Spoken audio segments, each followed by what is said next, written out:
Y este podcast llega a ustedes gracias a mis aliados de Harina Pan, porque no hay nada más rico y sobre todo que te haga feliz que comerse una arepa con harina pan. También llega a ustedes gracias a Opción Yo.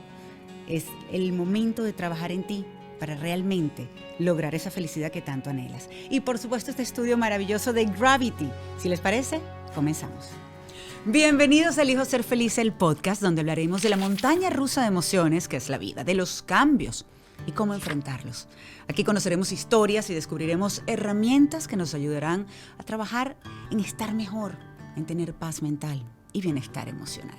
Acompáñame hoy a conocer a una mujer que admiro y estoy segura que aprenderemos mucho de ella. Es la directora del Departamento de Psicología Clínica del Nicklaus Children's Hospital en Miami. También ha sido productora, escritora y presentadora de programas de televisión en Telemundo, Univisión y en los últimos años para CNN en español. Ha ganado 3 National Emmy Awards y 2 Sentinel Awards. Tiene más de 36 años en psicología pediátrica. Y hoy hablamos del duelo en niños, adolescentes, de la depresión, de la ansiedad, de cómo los padres nos frustramos en diversas situaciones y cómo podemos ayudar realmente a nuestros hijos por muy difícil que sea la situación. No hay papá perfecto. Hoy hablamos de eso y mucho más. Así que acompáñenme a conocer un poquito más y sobre todo a aprender de la doctora Marisa Saret. Mi querida doctora Saret, Marisa Saret, es amiga y siempre me cuesta un montón no decirte doctora. Entonces si digo doctora, y yo siempre te digo que me digas Marisa. Yo lo sé, pero es que Marisa, te conocí trabajando en CNN en español. Hacíamos pues varios segmentos en Vive la Salud, que era tu programa. Has ayudado a través de las pantallas a lo largo de los años a muchísimas personas. Y más aún cuando se trata de tu trabajo y tantos años que tienes en psicología infantil. Tú me ayudaste un montón cuando yo pasé por el peor momento de mi vida, porque no sabía cómo hablar con mis hijos. No sabía cómo enfrentar esa situación, no sabía que estaba viviendo ese duelo porque estaba en esa primera etapa del luto, que es la negación.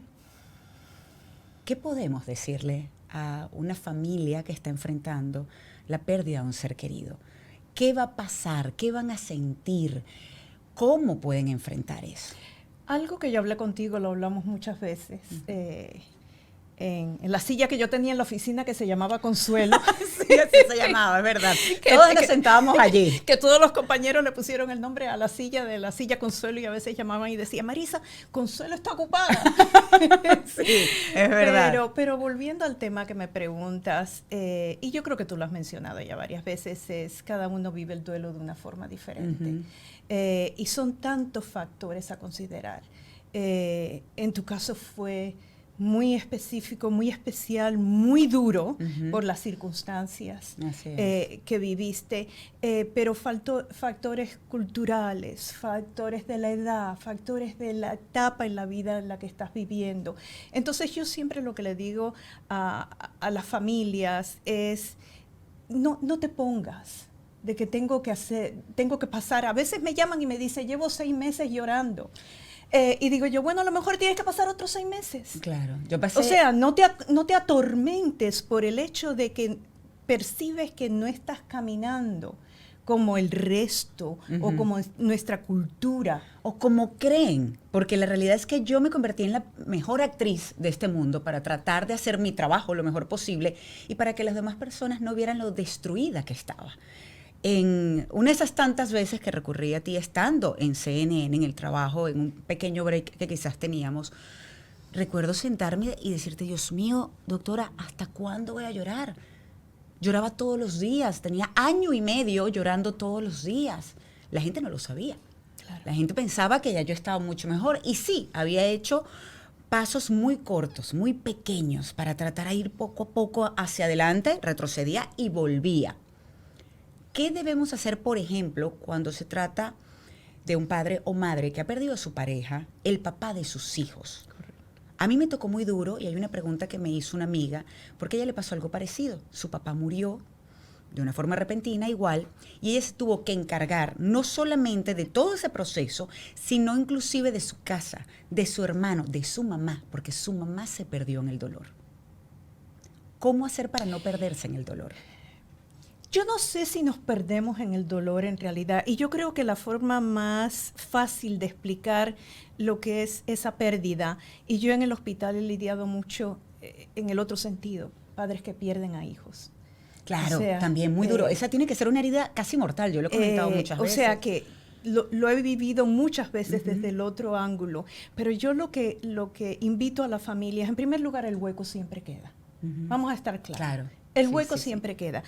Pero cuando estamos pasando por el luto, por ese periodo, tenemos la tendencia a enfocarnos en ese periodo. Lógico. Claro. O sea, tenemos como unos binoculares que miramos a ese dolor, a lo que estoy sufriendo, a lo que pueden estar sufriendo mis hijos, a lo a lo que tengo que hacer. Entonces yo lo que digo que seguir enfocando, pero abrir un poquitito ese espacio para dejar que la luz entre. Claro. No centrarse de que para que la luz entre tengo que acabar con esta oscuridad. No.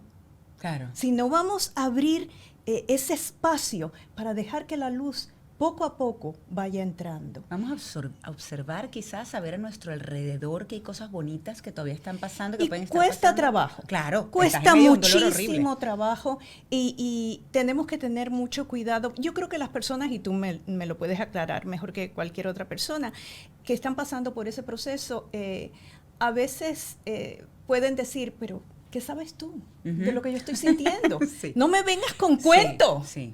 No, ¿qué sabes tú de este dolor que yo estoy sintiendo? Por eso que quizás la forma más apropiada de afrontar eso desde el punto de vista de una amistad, desde el punto de vista de la gente que nos quieren, es dejarnos hablar, es dejarnos escucharnos. Sobre todo y aunque no tengamos nada que decir, es la presencia. Yo recuerdo perfectamente porque viví tu proceso a través de verte todos los días en el hospital. Sí, esos días fueron muy fuertes. Esos días que fueron. Y yo sé que muchas veces tú necesitabas hablar, pero muchas veces no querías hablar. Y entonces sencillamente el yo estar ahí, sencillamente tus amistades estar ahí, era lo que tú necesitabas en ese momento. Por eso yo digo que en duelo no se ha escrito nada. Y son muchos factores los que entran a colación. Lo que pasa es que, ¿sabes qué? Cuando sí se ha escrito sobre el duelo. Se ha escrito muchísimo. Pero la realidad es que cada quien lo vive distinto, como estábamos hablando en un principio. No tienen que aplicar esas reglas para todo el mundo. Por ejemplo, las etapas del duelo, que es la negación primero, luego viene la rabia, luego viene ese tocar fondo, luego la negación, luego la aceptación. Pero, por ejemplo, Andrés vivió la negación y la rabia de una sola vez. Desde un principio. Y hay quien se salta esos pasos y hay quien se queda varado en uno de esos pasos y hay quien retrocede por H o por B en la vida. Y entonces mi invitación es, seamos flexibles en el dolor. Seamos flexibles en la forma de comprender al que está sufriendo. Seamos flexibles en abrir las puertas a posibilidades.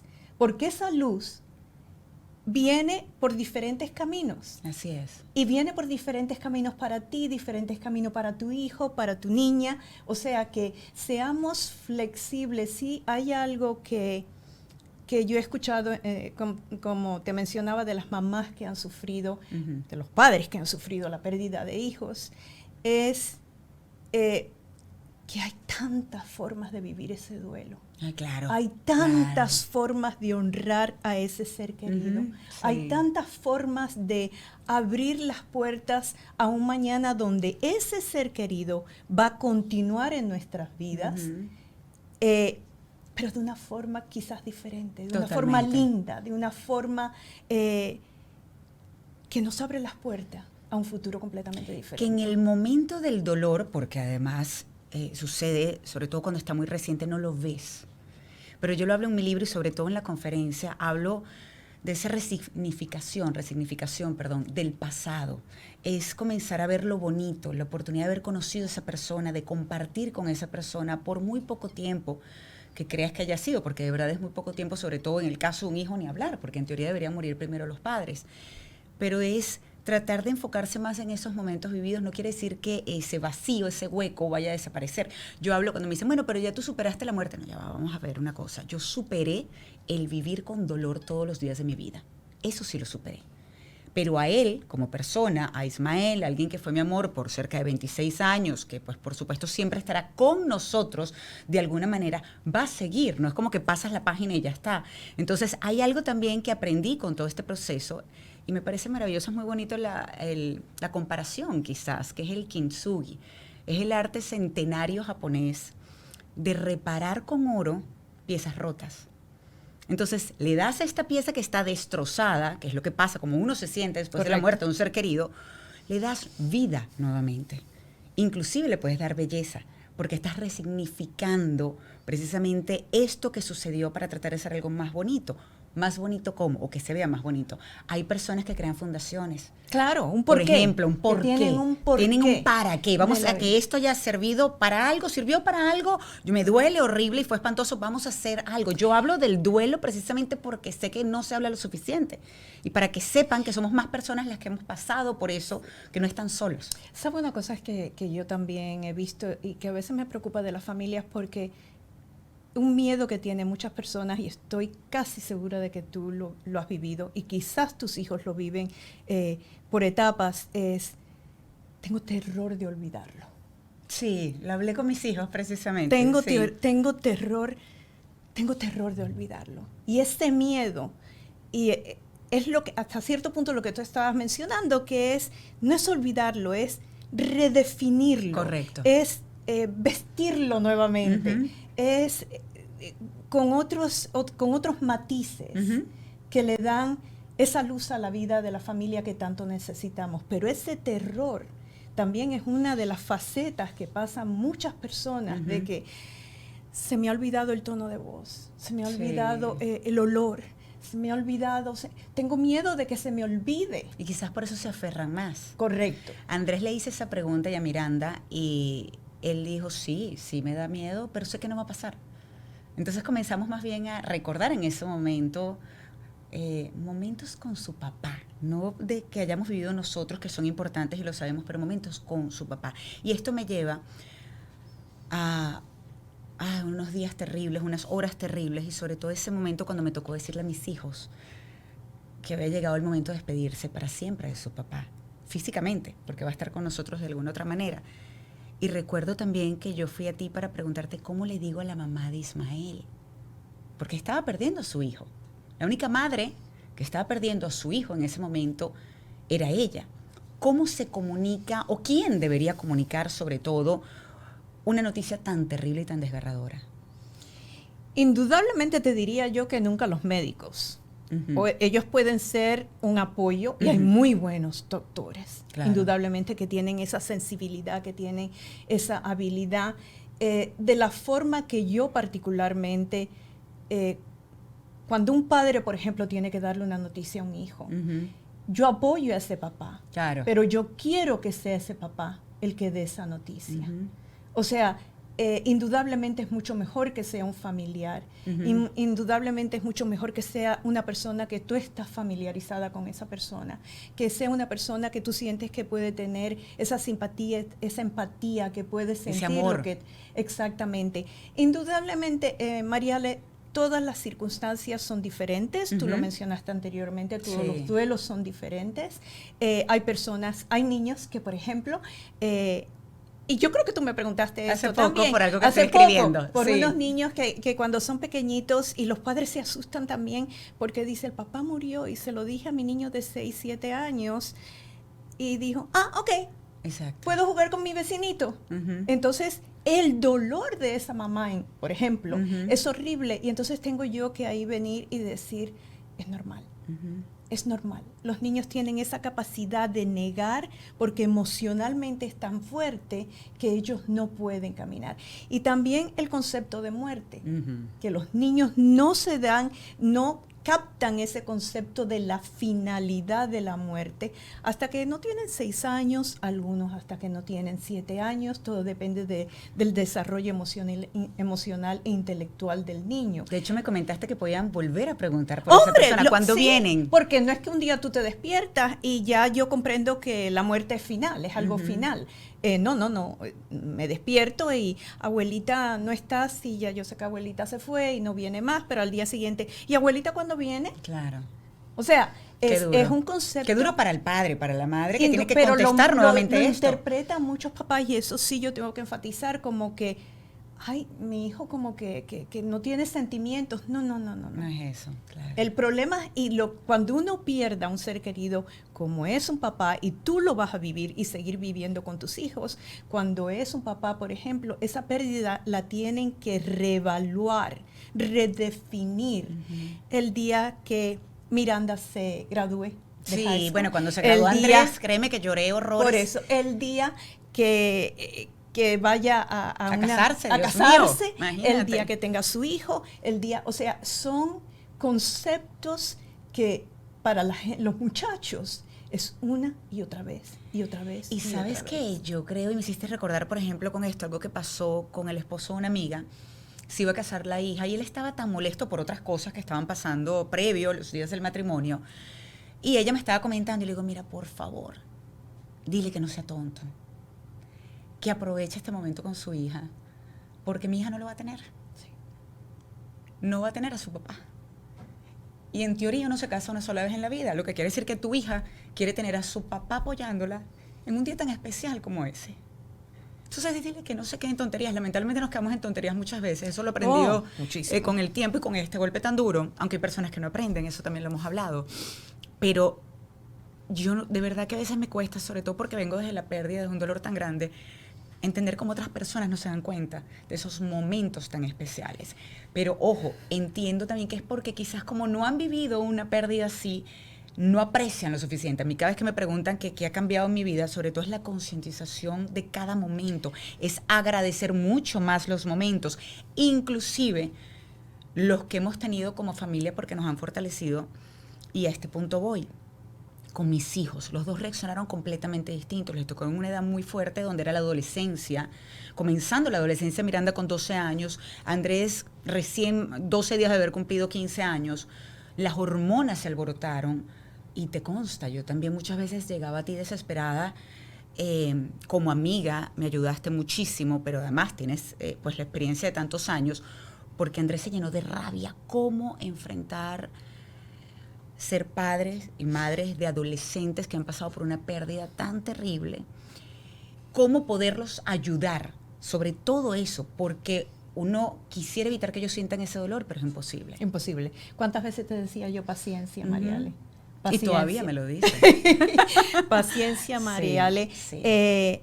Encontrarlos, la función de nosotros los adultos es encontrar a nuestros hijos donde están en ese momento y acompañarlos. Y yo creo que se nos olvida muchas veces a los padres, porque lo veo yo en muchas familias, el validar los sentimientos de nuestros hijos. Ya sea por una pérdida, ya sea por la pérdida de un amor, ya sea por lo que fuese. Sí. Pero se nos olvida muchas veces, tratamos de poner la curita. Exacto. Inmediatamente. Yo siempre le digo a los padres, no me pongan la curita. No me pongan la curita. Oh, no te sientas así, porque mira, eres inteligente, eres guapo, sí. Tienes buenos amigos, tienes una familia que te quiera. No me le pongan curita. Déjenlo que ellos hablen. Acompáñenlo. Y a veces no hacen falta palabras. A veces sencillamente yo siento lo que tú estás sintiendo. Yo también tengo una ira. Claro. Que quisiera desbaratar esta casa, pero no lo hago porque tengo más años que tú. Claro. Pero yo siento eso. Pero eso de la tendencia, y lo comprendo, porque tú lo mencionaste, no queremos hacer sufrir a nuestros hijos. Verlos así, no, es terrible. Pero ese sufrimiento hasta cierto punto los madura, los enfoca, los ayuda a procesar un dolor que ni tú ni yo se lo podemos quitar. Exactamente. El dolor es su proceso. Es su proceso, es su dolor. Así que, y no quiero olvidarme de algo porque te estaba escuchando y siempre me recuerdo, yo hace años tenía un grupo de padres que habían perdido a sus hijos, por el hecho de estar trabajar en un hospital pediátrico. Al final de cada grupo, y la mayoría habían perdido a los hijos por cáncer. Claro, sí. Terrible. Así que al final de cada grupo, me acuerdo yo, Mariale, que siempre decía, ha sido un honor. Ustedes me han ayudado más a mí que yo a ustedes. Yo sencillamente he sido un vehículo que les ha permitido hablar y aconsejarse los unos a los otros y gritarse los unos a los otros. Exactamente, sí, claro. Despierta, tienes que... pero yo creo que ese proceso de vivir el duelo, de vivir, es importante. Y yo creo que tú has llegado donde has llegado porque te diste permiso, te permitiste llorar, sentir la ira, sentir la duda, sentir la culpa. La culpa. Sí, la depresión inclusive. Exacto. La oscuridad. Te has dado permiso a pasar por todo ese proceso. Y yo creo que tú le has dado y le sigues dando permiso a tus hijos también a pasar por un proceso que ellos tienen que pasar y que por más que tú quieras, no se lo puedes evitar. ¿Quién no es feliz comiendo una arepa? Y más si es de harina pan, un sabor que nos ha acompañado en los momentos buenos y no tan buenos, pero que siempre ha estado allí para ayudarnos a sentir mejor. Les voy a pedir, si quieren tener más información de esta marca maravillosa y de esas arepas deliciosas que le pueden quedar, pues pueden escanear el código QR que ven en sus pantallas o si me están escuchando, la información la tienen en la descripción de este podcast. Elegir una arepa con harina pan es elegir ser feliz. En Opción Yo puedes encontrar el apoyo que necesitas para cada vez sentirte mejor, cuidando tu salud mental y bienestar emocional. La terapia realmente puede ayudarte a ser tu mejor versión, al menos a mí me pasa.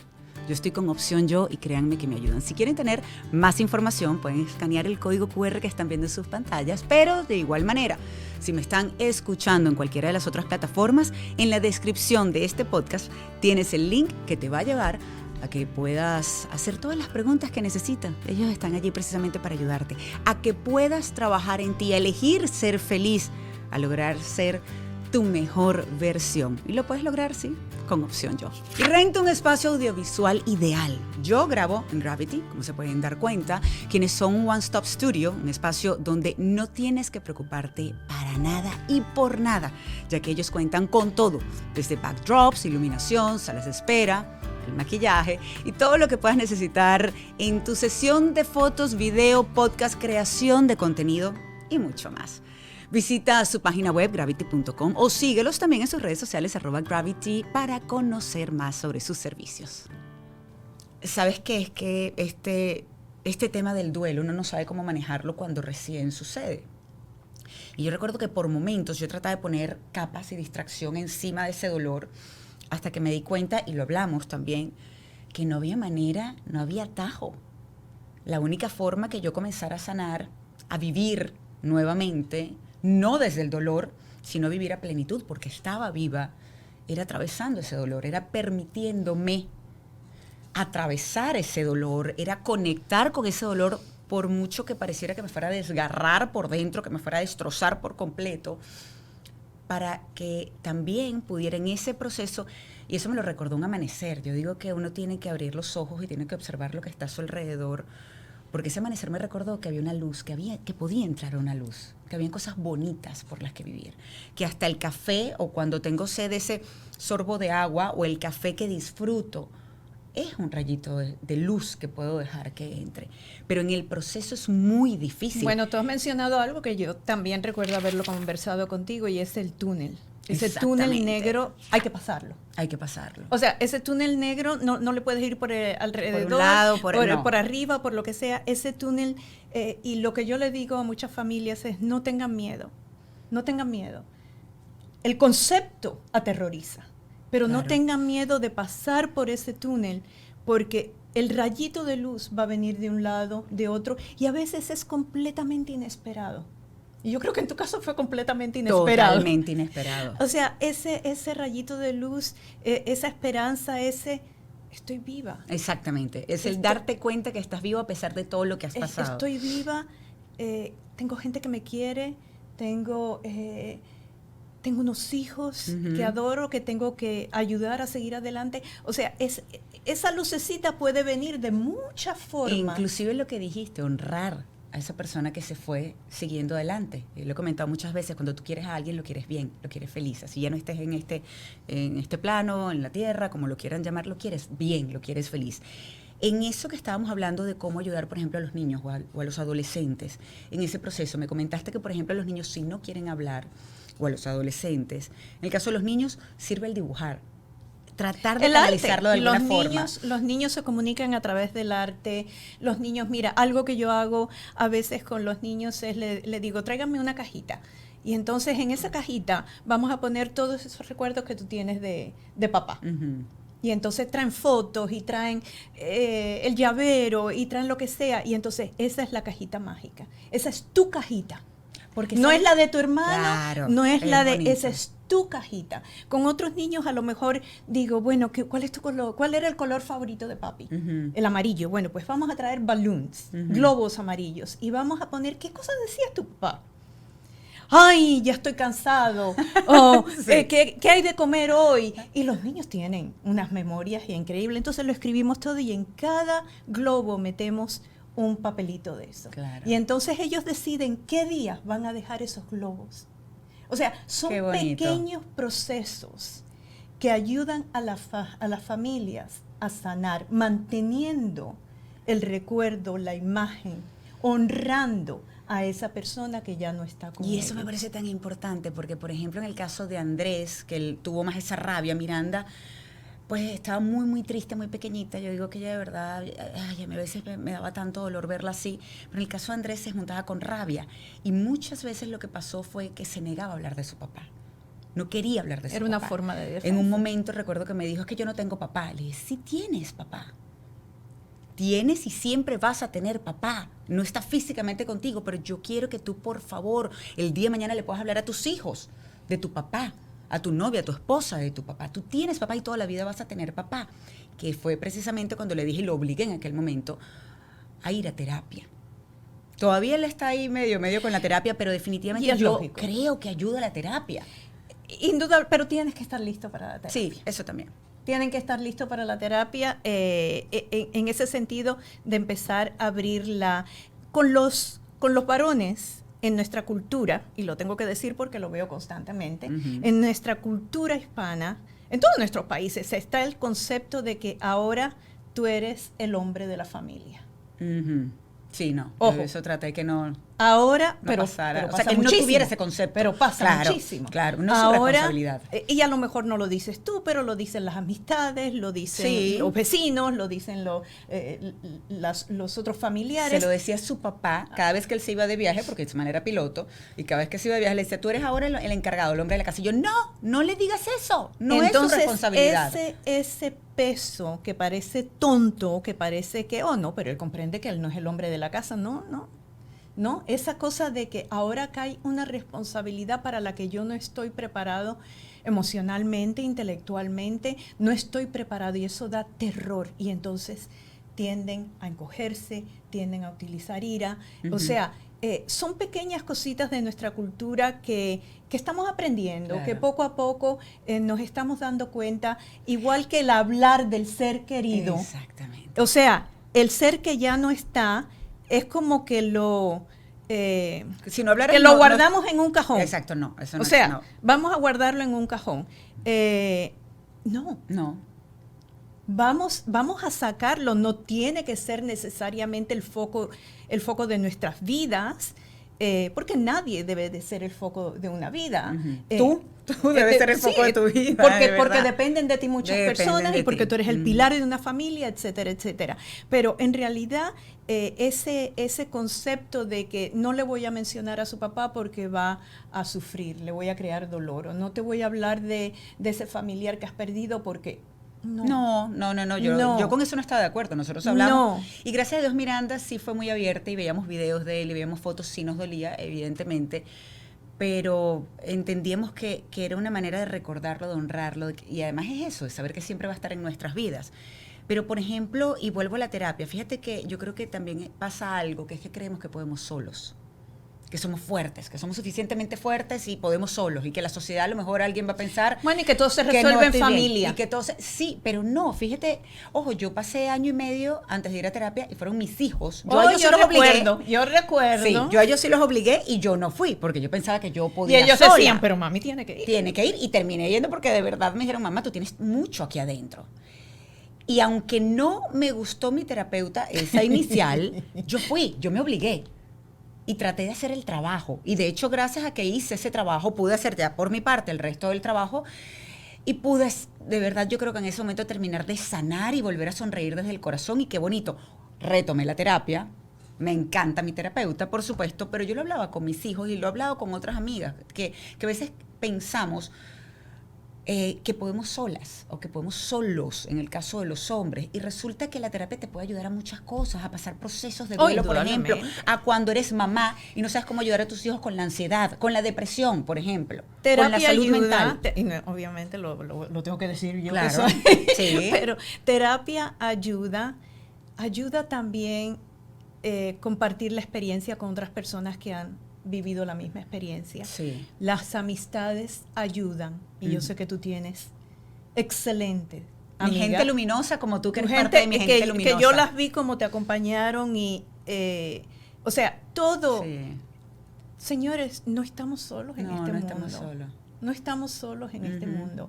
Y sencillamente merece la pena a veces pedir la ayuda, o merece la pena también de las personas que te quieren, de decir, ¿qué necesitas? Claro. ¿Cómo necesitas te puedo ayudar? que te dejes tranquila, necesitas que te traiga un plato de arroz, sí, necesitas que te ayude a limpiar la casa. ¿Qué necesitas? También muy cultural nuestro. Es verdad. De que todo se resuelve en familia, de que no tenemos... no, está bien, todo está bajo control. Y nada está bajo control. Nada está bajo control. Nada está bajo control. Y menos todavía cuando se trata de los hijos, parece mentira. Por ejemplo, la ansiedad, cuando sufren de ansiedad, cuando sufren de depresión. ¿Cómo darnos cuenta cuando hay un problema? O es que nos damos cuenta porque están las señales allí y decimos mirar a otro lado. Cuando, por ejemplo, tu hijo comienza a tener problemas con drogas, cuando tu hijo te habla, si es que lo hace, porque hay muchachos que no lo hacen, por ejemplo, de cómo se sienten, o inclusive que han llegado a pensar en no querer vivir más. ¿Cómo tratar eso uno como papá? ¿Cómo darse cuenta que hay un problema? Mariale, estamos viviendo una crisis a nivel mundial. Una crisis que nosotros los profesionales lo veíamos antes del COVID, lo veíamos y estábamos sonando la alarma de que los muchachos no están bien. Gran parte es las redes sociales, indudablemente. Claro. Mientras más envueltos están en redes sociales, más aislados están del mundo y de la familia. Correcto. Y tengo que abrir un paréntesis porque cuando yo veo a padres que me han dicho, doctora, le he tenido que quitar el teléfono porque es demasiado, aislado en su cuarto. Y mi pregunta es, ¿y qué pasa? Dice, los 2 primeros días han sido horribles. Perretas, no puede ser. Después me han devuelto a mi hijo. O sea, indudablemente, hoy en día estamos viendo después del COVID que nos aisló a todos, que nos dio un zapatazo a todos. Y no aprendimos, muchos no aprendieron nada. Lo que estamos viendo es una cantidad, sobre todo de ansiedad y depresión, en niños de todas las edades. El por qué no podemos decir que es solamente un factor. Está el factor de las redes sociales, está el factor de la cantidad de divorcios que existen, claro. Está el factor de que más de 1 millón de niños a nivel mundial perdieron a alguien querido durante el COVID. Correcto. Perdieron a una abuela, perdieron a un papá, perdieron al que los cuidaba. O sea, son varios factores. Y luego vivimos en una sociedad que queremos que todo, y también tiene que ver con el duelo, que todo se tiene que resolver ya. Ya, la inmediatez. Como un tarjetazo. Sí. Tú sabes, ya, te sientes así, tienes que resolverlo. Y tenemos que pensar que es un proceso que tenemos que aprender, que tenemos que aprender a confrontar a nuestros hijos. Tú sabes la cantidad de padres que me dicen, lo noto raro, lo noto diferente. ¿Lo has confrontado? Claro, ¿le has preguntado? ¿Le has preguntado? Ajá. No, es que me da miedo. Bueno, ¿a dónde vamos con esa? Dios mío. Es que me da miedo, es que Sí. su privacidad, es que digo, no. Sí. Vamos a ponernos aquí, vamos a utilizar el sentido común. Si te preocupa tu hijo por H o por B, Habla. Sí. y le dices, esto es lo que yo siento como mamá o como papá. Estoy preocupada porque veo esto. ¿Cómo podemos lidiar con esta situación? Uh-huh. Muchos de los muchachos me dicen, doctora, quisiera dejar de fumar los cigarrillos electrónicos. Uh-huh. Otra pesadilla. Doctora, yo me doy cuenta que no estoy durmiendo bien, pero no sé qué hacer al respecto. Claro. No sé cómo, y ahí es donde yo necesito a los padres. Uh-huh. Yo voy a comprar lo que dicen algunos padres de que yo soy el que digo la última palabra. ¿De acuerdo? Usted es el que dice la última palabra después de escuchar a los muchachos. Uh-huh. Después de tener... en esta casa hay reglas, en esta casa yo soy el que digo lo último, pero quiero saber lo que tú sientes. Y quiero saber, a veces los muchachos vienen con unas ideas fantásticas. Uh-huh. Muchas veces yo le pregunto a los padres ¿usted conoce a su hijo lo que siente sobre la religión, la política, la pérdida de un ser querido?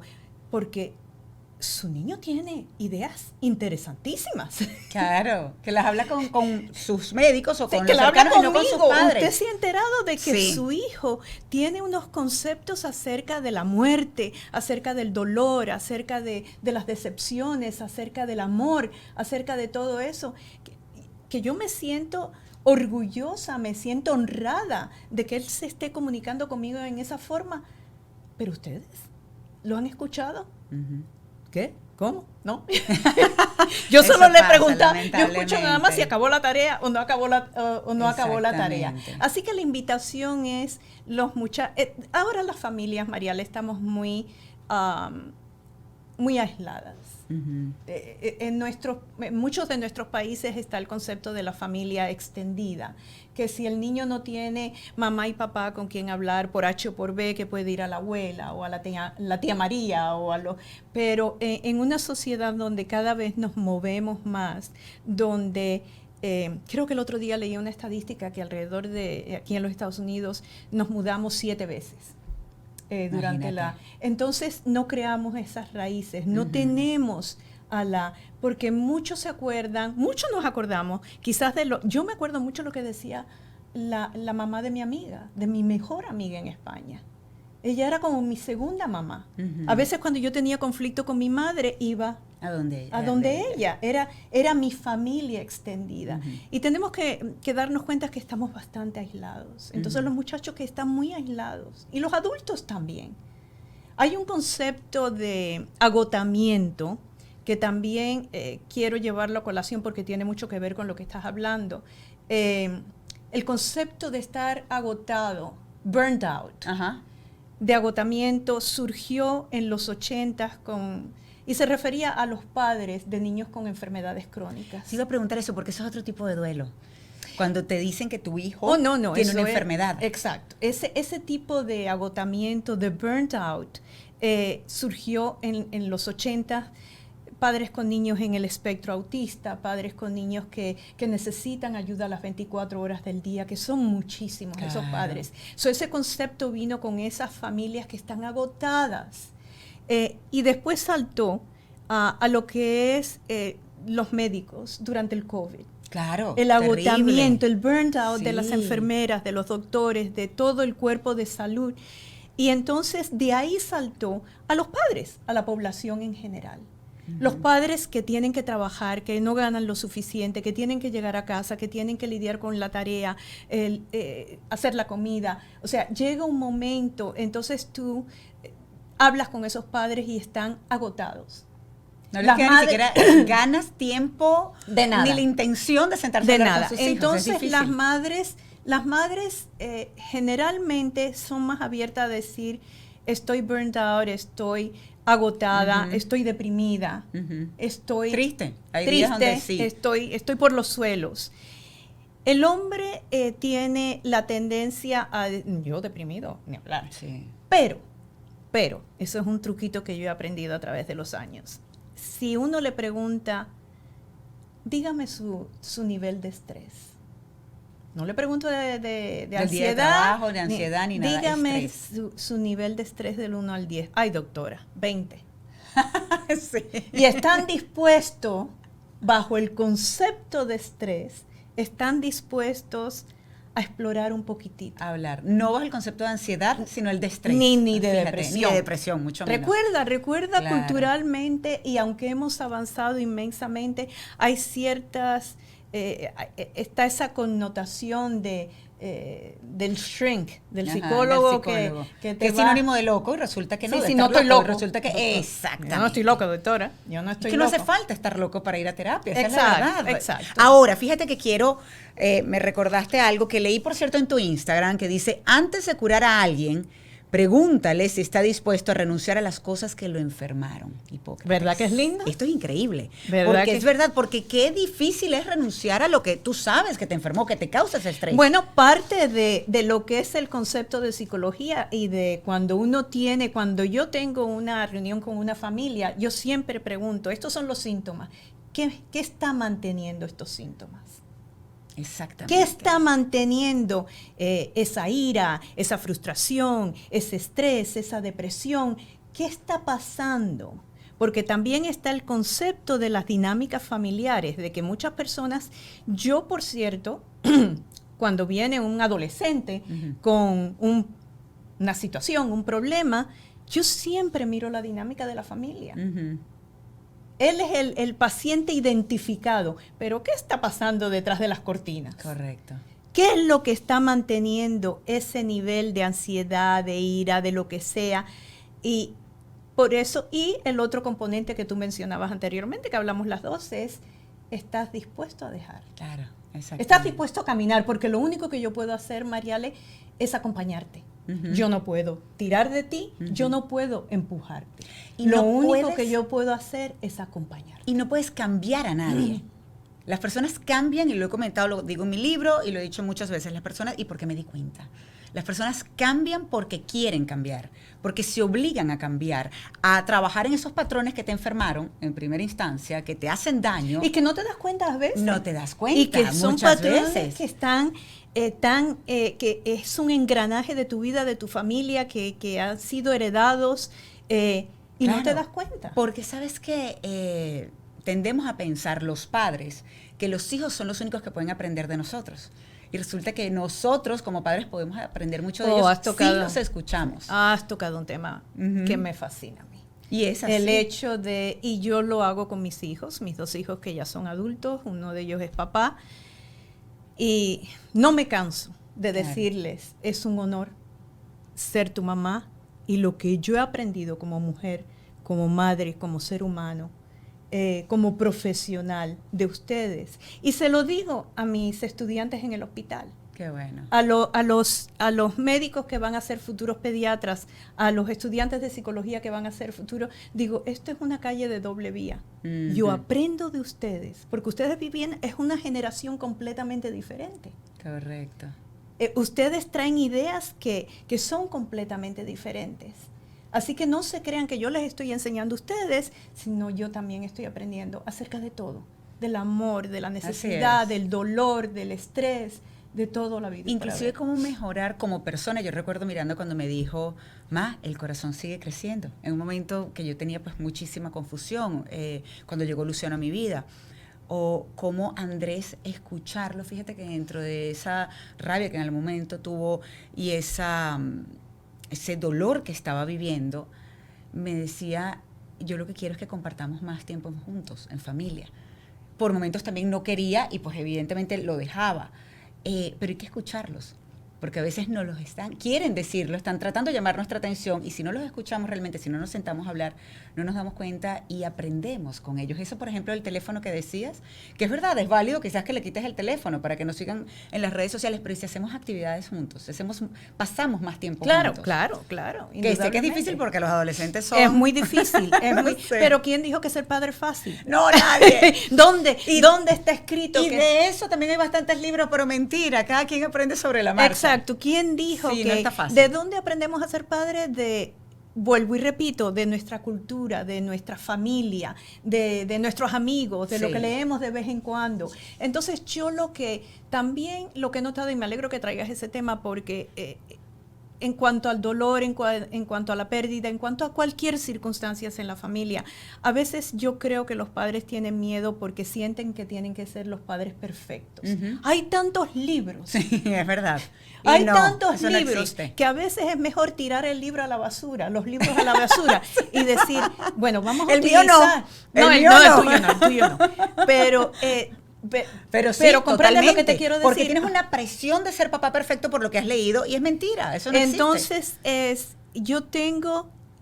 vamos a utilizar el sentido común y vamos a preguntar si no sabemos. Sí, exactamente. Señor, vamos a apoyarnos los unos a los otros y entonces darnos cuenta. Y yo a veces, una tarea que yo le mando a los adolescentes y que me ha funcionado muy bien a través de los años, lo hice con mis hijos también, es que ellos, porque a veces tú le preguntas a los muchachos y le dices, cuéntame de tu familia. ¿Qué sabes de tu abuela? ¿O qué sabes del tío Juan? No saben nada. Entonces digo, tarea es entrevistar a la familia. Ah, qué bueno. Y entonces creamos las preguntas y no sé cuánto. Y a veces me regresan y dicen, wow, ahora yo sé por qué abuela se pone tan nerviosa cuando yo hago esto y lo otro. Porque ella pasó por esto y por otro. Y hay una película, Encanto. Ajá, claro, Encanto, sí. No sé si la viste, sí, la abuela, sí. La abuela, una película maravillosa. Muy linda, La abuela, la ira, irritable, pero cuando se dan cuenta de dónde viene esto, ya cambia tu completamente. Y sabes que yo creo que es tan bonito y darnos cuenta también que podemos aprender inclusive de comerciales y cosas que vemos en las redes sociales, porque la verdad es que a veces pueden ser buenas si lo concientizamos ese momento. Yo recuerdo que un 31 de diciembre en una cena familiar hablar un poco lo que vimos en un comercial, si no me equivoco, era de IKEA. Ah, ya sé cuál, el de los niños. El de los niños, y empezamos a preguntar entre todos y que si sabían también, por ejemplo, dónde se habían conocido los abuelos. Y cuál era el deporte que practicaba el tío, y cuál era el mejor amigo de tal, uno de los niños, por supuesto, adolescentes. Y fue muy bonito, y nos reímos un montón, y nos permitió conocer un poco más, y saber de nuestra familia. Doctora, yo quisiera poder hablar con usted de tantos temas, y vas a tener que volver a este podcast, porque prometido. Se me quedan tantas cosas por hablar contigo que pueden ayudar a las familias, que pueden ayudar a las personas a ser cada vez mejor, a elegir, como yo digo, no solamente ser feliz, trabajar en ello, pero también decidir si quieren ser su peor versión o su mejor versión luego de los cambios de la vida. La palabra clave, elegir. ¿Es una elección? Es una elección. Ahí está. Definitivamente. Qué bueno. Que a veces damos pasito atrás. Claro. Y 3 pasitos para adelante y ¿elegimos bien o no elegimos? Pero el concepto o la clave es elegir. Y por eso quiero finalizar este podcast preguntándote, ¿qué es ser feliz para ti? Cambia a través de la vida. En este momento, ser feliz para mí es tener ese concepto de que en mi vida hice lo mejor que pude con lo que tenía, de que tengo una familia que adoro, tú lo sabes, sí, lo sé. De que veo ese fruto todos los días y de que adoro, porque adoro mi profesión y adoro hacer el bien. Ayudar, adoro. Ha sido mi función en CNN, contigo, ambas, ese concepto de que existe un futuro mejor. Para puede mí ser. Es definitivo. Yo te quiero dar las gracias porque tú en ese proceso de ayudar a tantas personas definitivamente me ayudaste a mí y a mi familia a que siempre elijamos ser feliz. Como siempre digo, ha sido Camino de doble vía. Camino de doble vía. Mil, Yo gracias. le saqué jugo a eso también. Ay, yo sigo aprendiendo de la doctora y de este cariño de mi gente luminosa, como mi querida doctora Marisa Azaretti. Y a ustedes, gracias por acompañarnos. Y muchísimas gracias a mis aliados y amigos por ayudarme a hacer posible este podcast. ¿Quiénes son ellos? Gravity, Harina Pan, Opción Yo. En la producción, Lila Alvarado y Rebeca Herrera, pero también en la edición está La Colmena Films, en manos de Carlos Enríquez.